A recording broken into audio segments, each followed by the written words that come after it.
This is the Smart Buildings Academy podcast with Phil Zito, episode 371. Hey folks, Phil Zito here, and welcome to episode 371 of the Smart Buildings Academy podcast. In this episode, we are going to be discussing metering strategies for buildings. We're going to be going through different types of meters, what meters are. We're going to be talking through the metering process, how to get meter data, metering strategies, and we'll talk through the locations of meters if we have enough time. We'll see. I'll try to keep all this in right around 30 minutes. As always, everything will be available at podcast.smartbuildingsacademy.com/371. Once again, that is podcast.smartbuildingsacademy.com/371. And if you didn't know, you can know exactly what you do and do not know about building automation completely for free. So if you've been trying to figure out maybe your team's knowledge set or your knowledge set so that you can go into the new year knowing exactly what you need to focus on, well, I encourage you to go to podcast.smartbuildingsacademy.com/371. Click on the free skill assessment link. It is indeed completely free. There is no hidden cost. And that assessment is an online assessment that, according to several large customers of ours, is the best assessment they've ever seen. And it will pinpoint exactly what you do and do not know so that you can go and focus on your development coming into 2023. All right, let's dive into this topic. And as always, when we go through this topic, if you have any questions, any comments, please post them as soon as you have them, because this is a two-way conversation. I know it may feel like I'm just talking to you and you're not able to talk back to me, but you definitely are through the comments, and I will read those. And man, there's a lot of you who are a lot smarter than I am, and I'd like to be able to bring your wisdom out in this episode. So the first thing we have to understand, and this seems very basic, but what is a meter? Like, what is it? And quite simply put, a meter is a device that measures something. Now, in the world of building automation, where we're primarily concerned, there's several different types of meters. And what I'm going to do is I'm going to talk through the meter types. I'm going to talk about what units they measure, and I'm going to talk about what units they're typically built in. Because at the end of the day, metering gives us several capabilities. It'll allow us to better control our utility consumption. It will allow us to troubleshoot issues. It will allow us to implement and measure the success of energy conservation measures, and much more, as we'll see later in the episode. But in order to do that, we have to have the right meter. Now, when it comes to types of meters, we're most familiar with the electrical meters, and the electrical meters allow us to measure primarily demand in kilowatts and consumption in kilowatt hours. Although with newer meters, we can measure things like power quality, power factor, we can measure phases, frequencies, etc. So we can start to really dive into power quality as well. We've all probably heard of power factor and how essentially power factor is the ability to take what is supplied to you and actually transfer it into the building and consume it. So it's the quality of the power that you're getting. And this becomes an even bigger issue as we get out of the United States and we get into areas that maybe have a less regulated, newer infrastructure that is prone to disruption or interference. Next, we have gas. Obviously, gas is a huge topic right now. Unless you've been under a rock, you know that in Europe, natural gas is a huge topic. In the US, natural gas is a huge topic. It's measured in cubic feet or CF, but it's billed out typically in CCF, which is hundreds, or MCF, which is thousands of cubic feet. And there's a dollar rate per that. Sometimes it's translated into therms as well. Then gas meters are just basic flow meters, very similar to hydronic meters in a way. Then we have hydronic meters. These are primarily used for measuring our plant efficiency, so central utility plant, hot water and chilled water. These are used for billing purposes, in which case we see BTUs, so dollar per BTUs, which is million BTUs. That's typically what is used from a billing perspective. And we have two types of kind of measurements here. We have BTU and we have flow. So BTU is obviously British thermal units, and flow is GPM. Now, there's several different types of meters we could do. We can have paddle meters. We can have ultrasonic meters. We can have insertion meters. A variety of different types of meters we can use.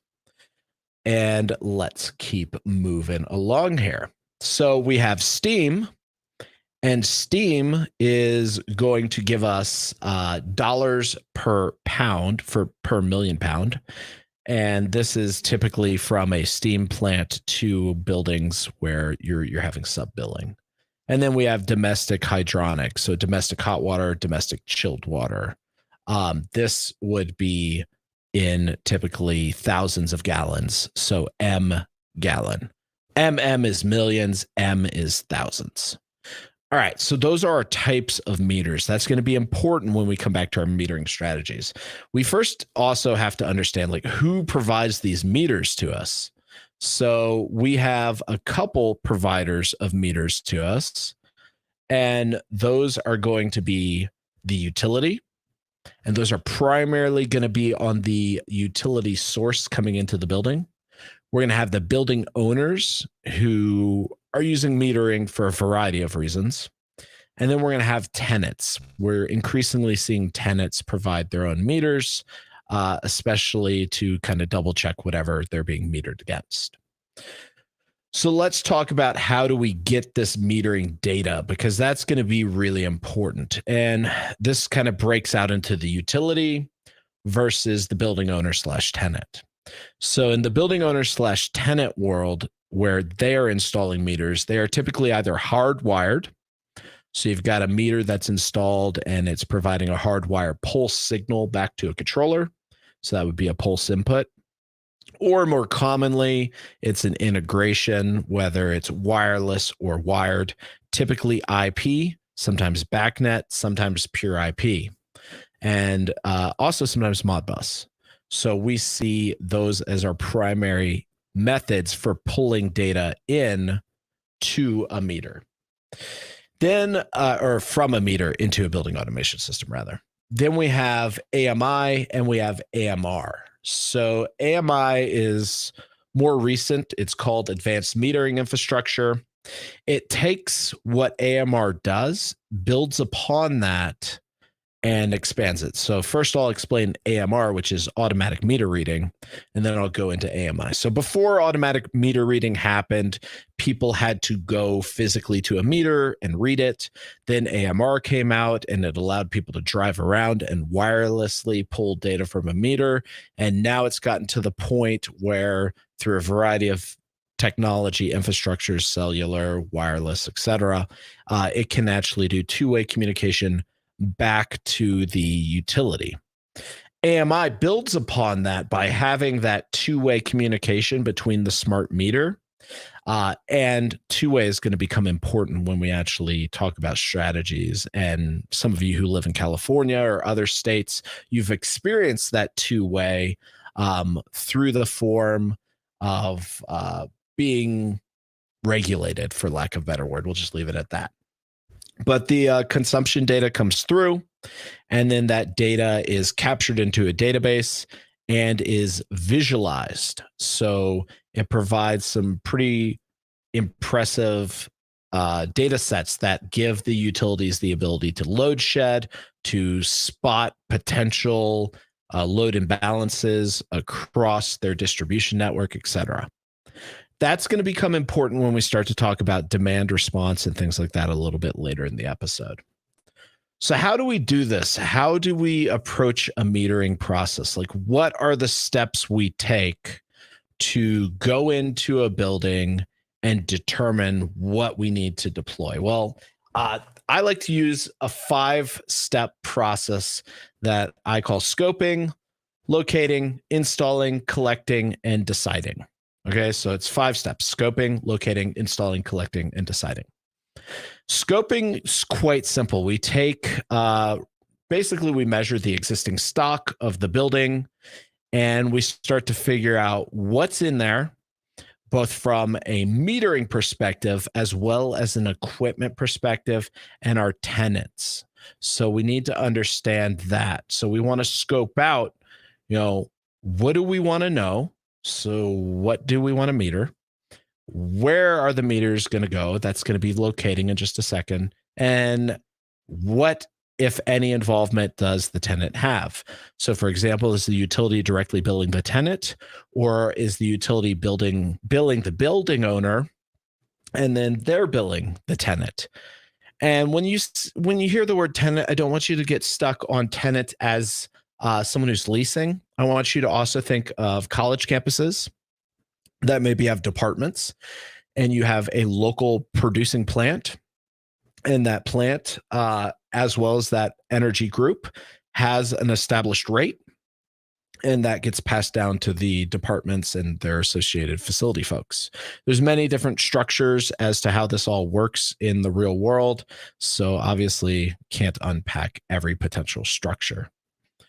So scoping, super simple, right? We just go and we list out who, what, pretty basic. Now we need to go into locating, which is the where.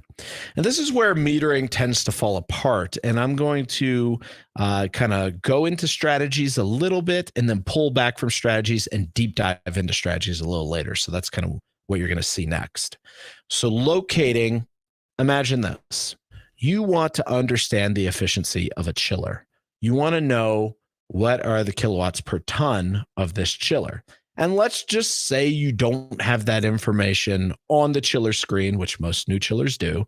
But let's just say you don't. Go with me on this thought experiment. You could do many things. What you would not probably want to do is measure the main coming into the building and use that and say, I think the chiller takes 10% of that, so let's just do that. No, you want to get as close to the consuming device as possible, while keeping in mind that, and this is especially true in legacy buildings, that oftentimes, especially with air handlers or central utility plants, the chiller may be on one breaker, and then on a whole nother breaker and subset, you could have the pumps, and on a whole nother subset, you could have the towers, and those could all be feeding from different distributions points. So you could have 3 different distribution points that are feeding the pumps, feeding the chiller, and feeding the cooling tower. Now, the problem with that is if you measure at the incoming to each one of those distribution points, there may be other things on them. So, for example, you may have a chiller that has a distribution panel, right? And coming off of that, right, you have a breaker and a circuit that is going to the chiller, but you also have a breaker and a circuit that's going to a fan coil.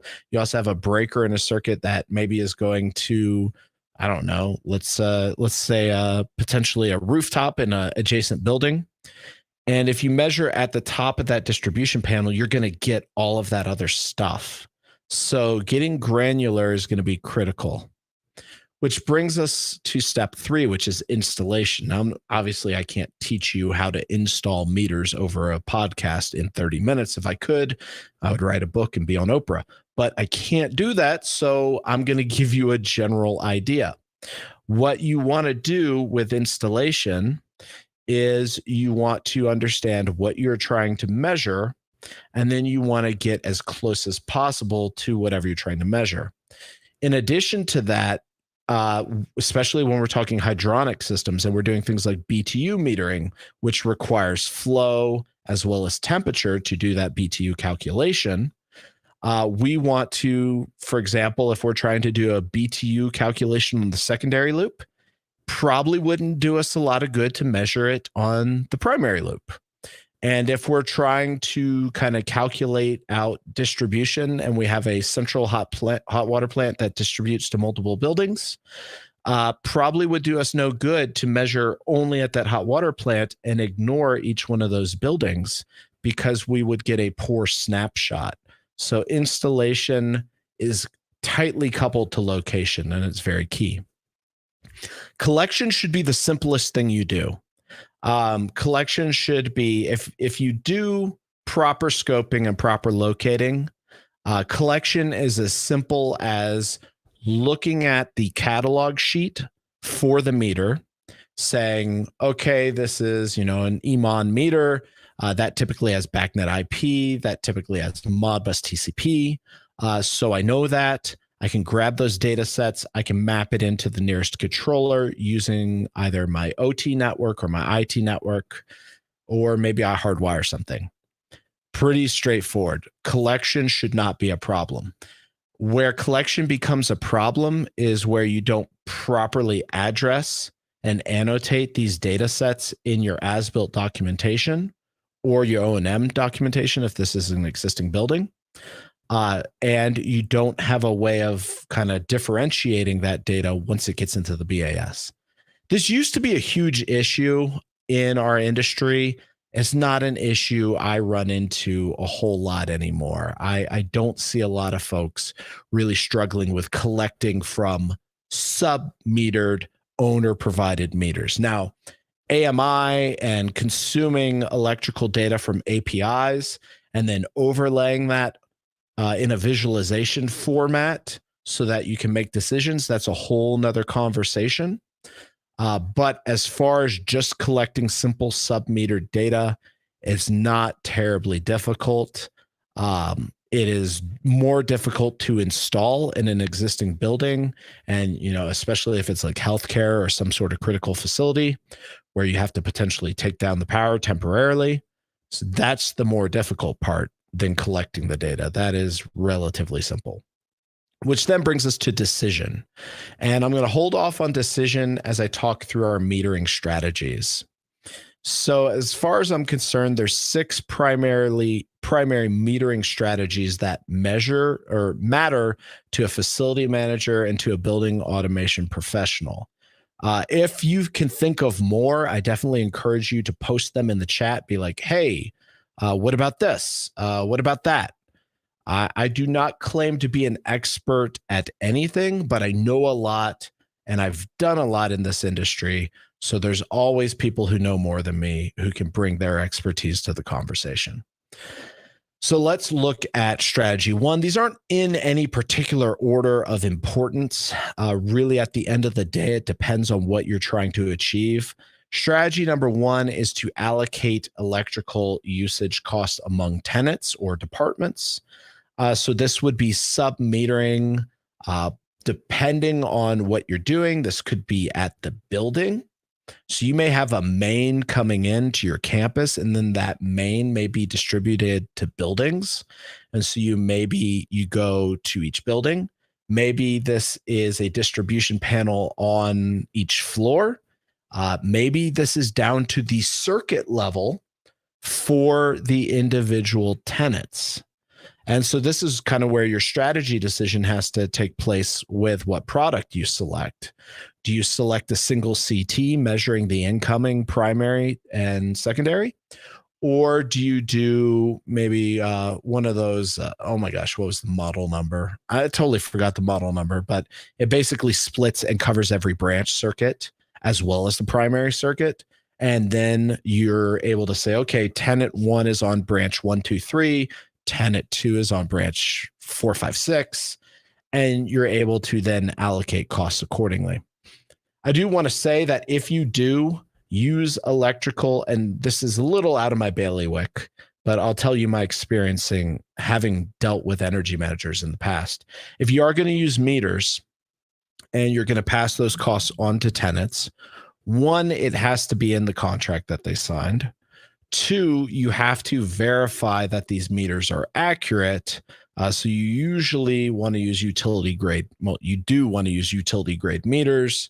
Or billing grade, I believe is what they call them, billing grade meters. if you're going to be using these for sub billing of your tenants. So just be cognizant of that. And your ability to sub bill your tenants will vary by metro to metro, some city to city. Some will allow you to just bill whatever you want. Others will have certain regulations around that. So just be cognizant of that. Next, maybe we want to allocate our electrical usage costs, our electrical usage among our tenants and departments. So this isn't our costs. This is just understanding our consumption and our demand. Now, why would you want to do this? Why would allocating our demand and consumption, and I notice I'm using electrical for all of these examples, but this could be hydronic, this could be steam, this could be domestic chilled water, domestic hot water, etc. But I'm just, electric is immediately where my brain goes when it comes to meters. So if you have some form of reporting, maybe it's carbon reporting, maybe it's consumption reporting, maybe it's demand reporting, and you need to be able to report that data, but you're not going to bill that data, then it may make sense for you to have metering to the department or tenant level, especially if you're in a regulated area. You just want to be cognizant of that. So not only can you use it for sub-billing, but you can also use it for reporting. Obviously, meters can be used for utility and energy management. That is another strategy, right? Is we're going to use these meters for utility and energy management. What this is going to do, this will typically go into a third-party software. Most building automation software just out of the box does not give you the reporting and visualization you need. If you're feeling squirrely and you're a data nerd, you can definitely, there's a lot of software out there and a lot of freeware out there that you can get that can consume and visualize data sets. But most of you will want to go and use some sort of third-party software. But what you're going to do here from an energy management perspective, you're going to see abnormal consumption. You're going to be able to see abnormal demand. You'll be able to see your demand spikes. So you could do proper staging, which is a strategy we talked about in a former episode. You're going to have a lot of capabilities. From a contractor perspective, with this meter data, I would be able to say, okay, these meters serve this square footage and get an energy intensity for that square footage based on that current city as well as the building type. And then I would be able to go to a variety of government websites and look up energy intensity baselines and say, okay, this building's way above or this building's way below baselines. And that would potentially give me direction to drive some energy conversations with the customer. From a customer perspective, this is going to help you understand where you're spending your energy, who's consuming stuff. It'll give you data, so maybe you can make a decision on, do you want to do sub-billing, things like that. Next is energy meters, and meters in general enable you to install and really implement your energy conservation measures. We're going to do an episode on IPMVP, options A, B, and C. We're not going to do D because D is just, it's a pain in the butt for most folks. But A, it would be something to the effect of, I am going to change discharge air temp through a reset, and I'm going to have a single variable, right? Discharge air reset, and I'm going to see an energy conservation measure. Whereas B is multivariable, so you would have multiple variables that you're impacting, maybe like some central plant strategy. Did I say C? I meant B. And then C is where you look at your entire utility profile and you add regression variables like occupancy, outside air temperature, et cetera. And you create a baseline, and then you look at your new baseline to determine, like, holistically, what did you do across the entire building or across the entire meter set and you're able to show savings from that perspective. It's important to understand A, B, and C because they factor into 90.1, which is ASHRAE's utility standard, which factors back into IRS tax code 179 Delta, which is where you're going to have that potentially $5 per square foot tax deduction, I think, or is it a rebate? It's one of the two. You're going to see that benefit based on a 50% reduction against a baseline, which is measured in ASHRAE 90.1. The fifth one is to detect maintenance issues based on energy consumption patterns. I did a AT&T data center, and they had someone doing some outside work, and that person punctured a hydronic line, and their hydronic costs went up substantially. And they only figured it out when the actual surface started rising and the water started bubbling to the top. If, this was way before like complex metering and stuff. So if you had a hydronic meter, you would have noticed, depending on where it was at, you may have noticed, hey, we typically had this many gallons coming in, but now we only have this many. Where are those gallons going? And you would have said, that's interesting. And you would have been able to troubleshoot that and figure out, oh, we've got a leak. So this could show that. Additionally, potentially someone overriding a piece of equipment, someone going and changing a set point, someone going and scheduling something to run when it shouldn't. These are all things that could show up in this metering data. And then finally, kind of a catch-all, you can use it to analyze any power quality issues. So if you're getting poor power exchange, something's out of phase, you've got one leg that's doing better than another leg on a three-phase, then having those meters would help you determine that. All right, so how do we go and actually kind of put all this into practice? Well, the first thing we have to do is we have to decide, like, why are we even having this metering discussion? Are we having this metering discussion for some sort of regulatory compliance? If so, what do we need to comply to? If it's total reduction of building utility consumption, then maybe a whole building makes sense. Are we using it for some sort of billing and revenue control strategy? If so, maybe some sub-metering to the tenants makes sense. Are we doing this as part of an energy conservation measure strategy? Then maybe equipment level metering makes sense, and so on and so forth. So that's kind of how you approach this from a metering strategy perspective. All in all, it's not too terribly difficult. There's a lot of providers of meters. I'm not going to really name any of them, but you just go to their website and you type in, hopefully now after this episode, electrical, right? Kilowatt hour, gas is cubic feet, hydronic, you have flow or BTU meters, steam, you have pound, basically pounds is the measurement for the meters. And domestics are basically the same as hydronics, right? It's your flow meters. So now you can say, okay, I know what types of meters I need. Then you have to figure out, do you need utility grade meters or would any just meter work? And then you need to figure out the communication methodology that meter is going to use to get back to your building automation system, if that's where you're taking the data to. And then it's just installing the meters and using them for whatever you're trying to do.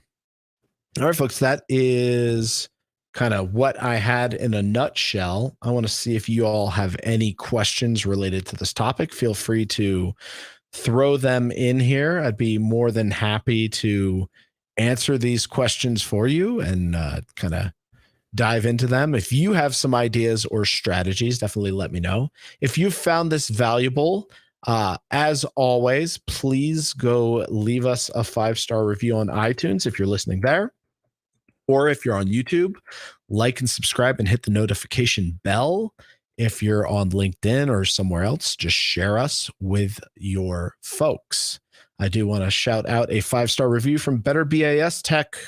It's a good stuff, best place to take your building automation skills to the next level. An enormous amount of information is offered for free here. Definitely is. Thank you so much for that review. And if you haven't checked out smartbuildingsacademy.com, there's tons of free webinars, tons of free mini courses, guides. I mean, we're talking hour-long read guides, very detailed guides on programming, integration, etc., as well as our paid training programs, which have been used by over 12,000 people at this time. So let me see if we got any questions coming in on this topic. And if not, I'll give you some time back in your day. We do have some stuff coming down the pipe. Let's take a look at our events right here. And we're going to do wireless fundamentals, a very requested topic on Friday. We're going to explore the 3 types of wireless, right? We're going to talk about radio frequency.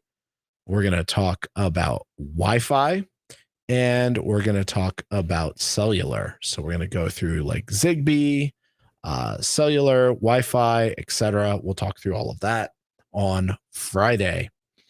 And yeah, that's about it. I'm not seeing any questions coming in on this topic. So you all have made my life ridiculously easy today.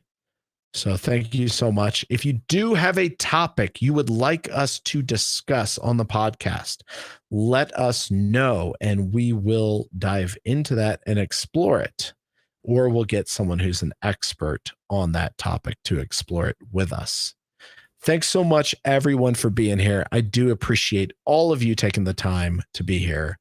Once again, in about an hour, everything will be available at podcast.smartbuildingsacademy.com/371. Once again, that is podcast.smartbuildingsacademy.com/371. Thanks so much, everybody. And I look forward to seeing you on Friday to talk through wireless systems.